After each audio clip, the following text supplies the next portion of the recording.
Good day. I am Justin Mays Perez who will be discuss Lesson 12, which is Information Technology in Support of Student-Centered Learning. The first one is traditional classroom. It may be observed that classrooms are usually arranged with net columns and row of student chairs, while the teacher stands in front of the classroom or sits behind his desk. And it is the example of traditional classroom. Traditional classroom. Traditional classroom setting is great for expositive instruction approach. And what is expositive instruction approach? It is a way of teaching which is aimed at helping students acquire some basic skills and procedural knowledge. It is straightforward and is done in step-by-step manner. The example of this is solving mathematical equation. The second one is the SCL classroom.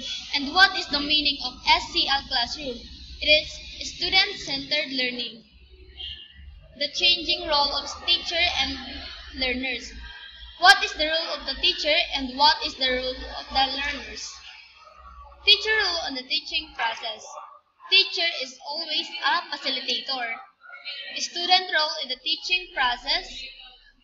Students become active, not passive. As we all know, we have two types of learners, which is the active and passive. Students can interact with other learners. And what is the meaning of this? In interaction, we enhance our interpersonal skills. And the third one is know how to demonstrate independence and self-awareness in the learning process. Traditional classroom. It is the example of traditional classroom and SCL classroom. It is the example of SCL classroom. Teacher-centered classroom and student-centered learning is an option of a teacher to be more effective and efficient in 21st information millennium age.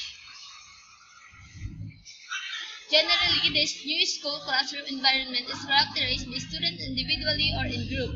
The first one is performing computer word processing for text or graphs presentation. The second one is preparing PowerPoint presentation. And the third one is searching for information on the internet. The potential information technology offers provide an active experience for a student. It is done through different activities in school.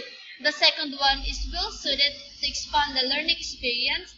And the third one is to equip students to independently organize their learning process. Thank you for listening. That's all.